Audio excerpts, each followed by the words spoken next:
right. Good afternoon, everybody. Bruchim Habayim, welcome, everybody. Our friend Sam R. had some great questions. I really appreciate the questions that he sent. I'll try to make videos on the ones that I couldn't really give a quick answer to.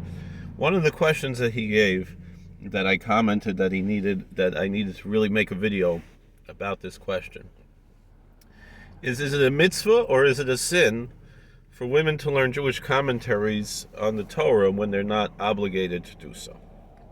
This is a very complicated question and probably one of the most controversial issues within the Orthodox Jewish world. You basically have three camps within the Orthodox Jewish world about this particular question. I guess you would say the more liberal approach that permits and encourages all Torah study would be the one that's generally accepted in the modern Orthodox world, based on the guidance of Rabbi Joseph B. Soloveitchik from Boston. Was the originally from Brisk in Lithuania, and he was the religious dean, the Rosh Yeshiva of Yeshiva University, the Yitzchak Elchanan Yeshiva. And Rabbi Soloveitchik also ran a day school in Boston called Maimonides. And over there, the girls were taught everything that the boys were taught. A full study of Talmud. Now, this was not traditional, but neither was the second approach that we will talk about. Now, the second approach as to how to approach girls studying is what would generally be considered, I would say, the moderate ultra-Orthodox. It sounds a little strange, but the moderate ultra-Orthodox approach, which is the Beth Jacob, the Beis Yaakov school system. Now, that was because in Europe there were no schools for girls, and a lot of the girls, when they started to have compulsory education in Europe, the boys would go to yeshiva and the girls would go to public school. And so the Ger Rebbe, he said, he has thousands of boys sitting and learning Torah and no one to marry them because the girls all went to public school. You know, and we're talking about even just before the war, it continued to be like that, to the point where one of the ladies in Queens that I remember, a Holocaust survivor, I don't know if I knew her personally, but people said that they remembered her talking to her. A few of the ladies, they grew up in the same town in Poland as Pope John Paul II, who also went to public school. He was an actor. He was very active in the drama department, and I think they say even had, you'll excuse, he had some maybe a Jewish girlfriend and maybe even fathered a Jewish child, according to the rumors that were spread, which I don't really believe, but these were the rumors that would be repeated in the community in Queens.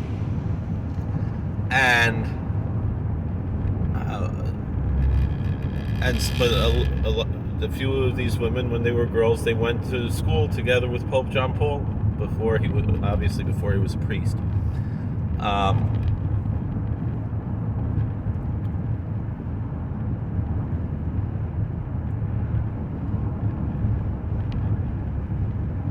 And obviously that it's offensive, that claim that we mentioned there, and I don't accept it. I'm just saying I heard such a thing.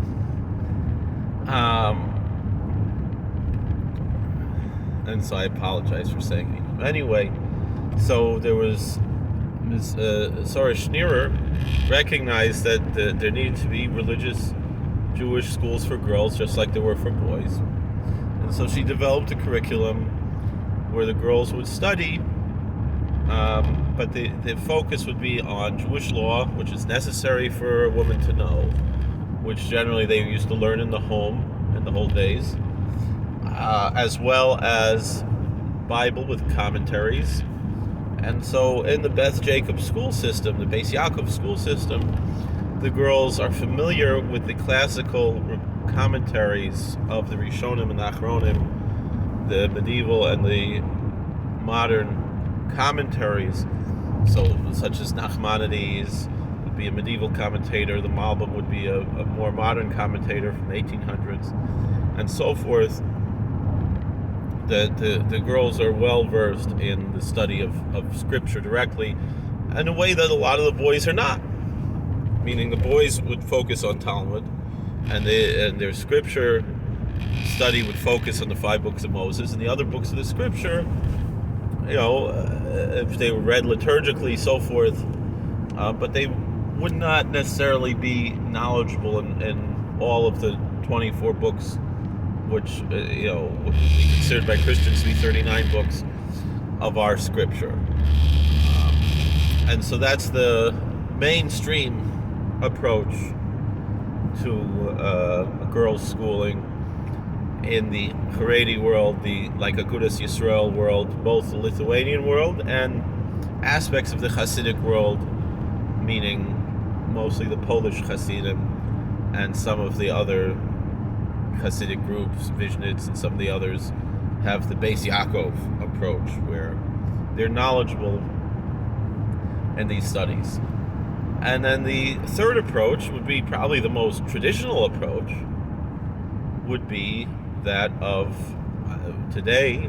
The only one that really kind of preserves that in some way is Satmar, but then they also, once they came to America, they had to preserve something. They had to change in some way and figure out. And so when the Satmar Rav came to America, he said he was faced with a dilemma, because he never had girls' schools in Hungary, and I don't think it was as compulsory in Hungary as it was in Poland, because there was much less persecution of the Jewish community in Hungary.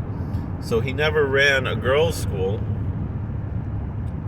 I guess there were girls' schools, but or co-ed schools. There were a lot of those in Hungary. Later, certainly by his time, such things existed in Hungary, but the Haredi population, just the girls were just taught at home and didn't go to school at all, as far as I know. So once in America, where you do have compulsory education, so the Satmar Rebbe developed a girls' school, and there's a whole book about the Satmar Rebbe and his English principal, where the rabbi who was the English principal for the girls' school talked about his relationship with the Satmar Rav. And it's a book in English you can buy, but that really only talks about the secular studies. And the fascinating thing is that in Satmar, the girls have a very robust secular education, whereas the boys do not. The boys have a very basic secular education that just meets the basic requirements of the law. And then at a certain point, according to the law, a teenager, he can decide to be a high school dropout. And so he drops out of high school to essentially to study Torah all day. And that's how it is by the boys. But what about the girls? The girls have very little in the way of religious education. And it's almost entirely in Yiddish, other than to be able to pray. Although now I think it's changed a little bit, that they also learn some of the translations of the prayers, which are in Hebrew, into Yiddish.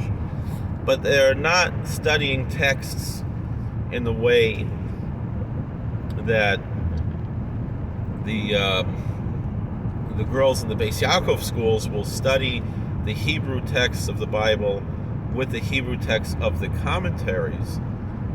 The Satmar girls, they might read the Hebrew text of the Bible, but for the most part, they're reading Yiddish commentaries, like basically Bible stories in Yiddish, and that's their exposure to Scripture. And when it comes to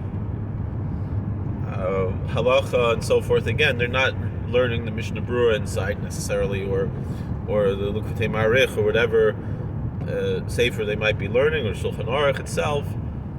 Of course, the Mishnah Berurah is a commentary on the first part of the Shulchan Aruch, but rather they will have books in Yiddish that teach the halachas, that teach the Jewish law, and so forth, Musar, things like Chovos Levavos and the Vayol Moshe and things like that.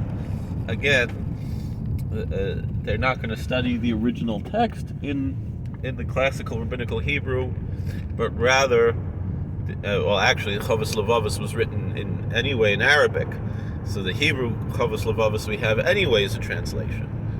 So, that's one of the books, The Duties of the Heart, that the Satmar Rebbe encouraged everybody to study, a classical book from the medieval times. And he said that if you really want to understand Hasidic ideology, he says 99% of it is in this medieval volume, the Chovos Levavos. And so the English translation is usually called The Duties of the Heart.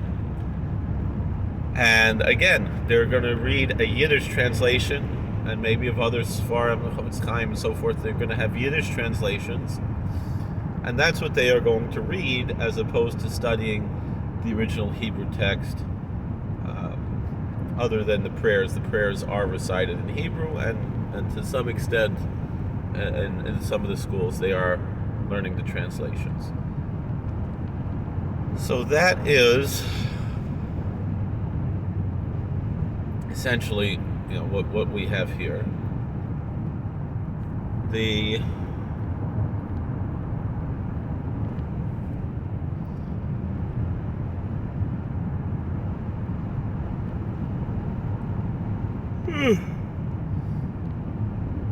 excuse me.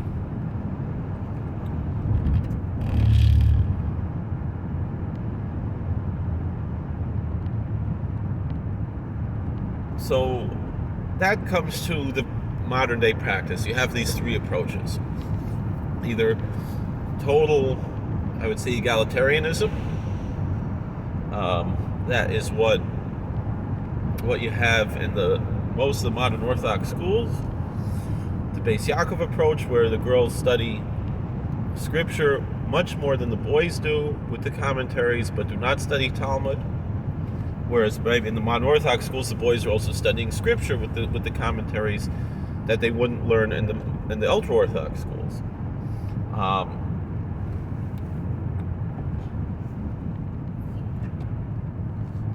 And then you have the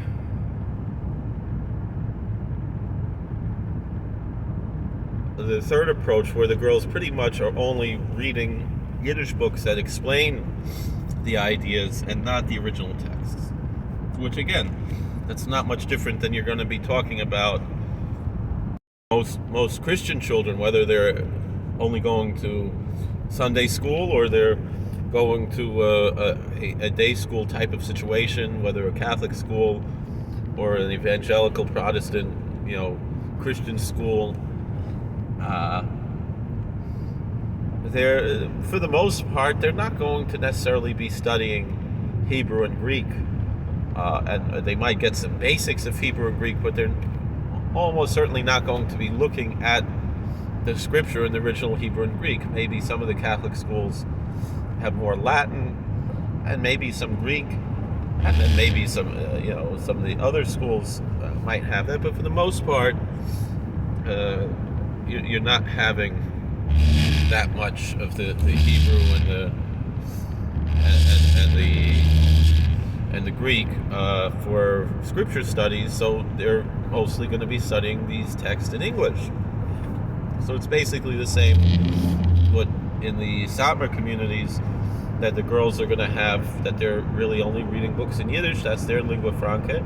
Even though the girls do tend to be fluent in English, they're not generally going to be reading English books on religious subjects in the Satmar community, whereas that will be more common in some of the other communities.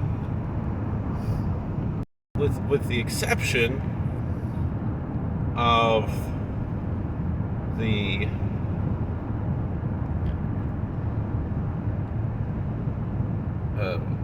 some of the modern Orthodox schools, they insist on what's called Ifrit B'Ivrit, meaning that all religious studies are done in Hebrew. That there is such an approach. Anyway,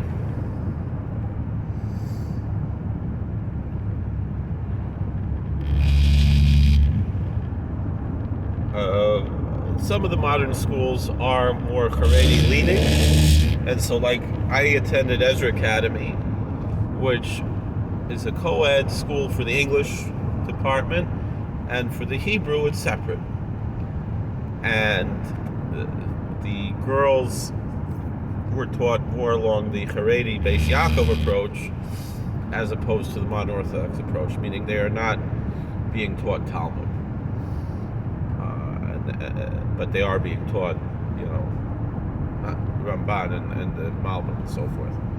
I send my girls to Satmar, and so they have their approach, but they come out very knowledgeable.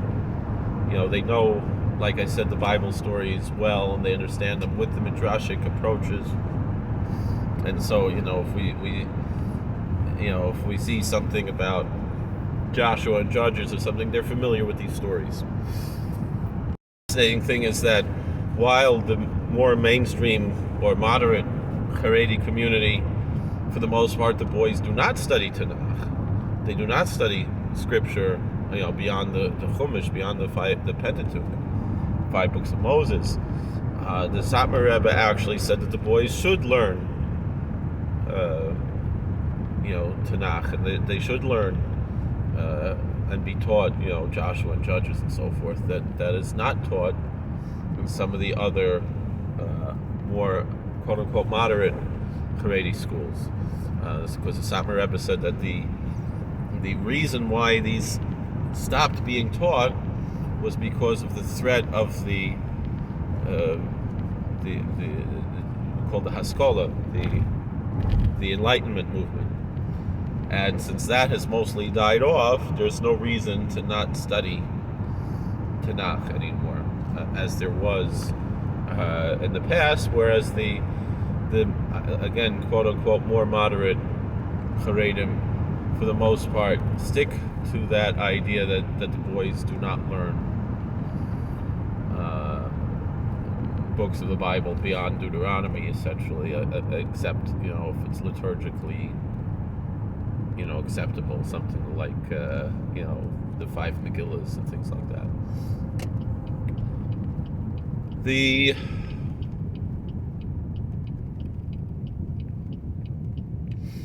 The next thing to discuss here is the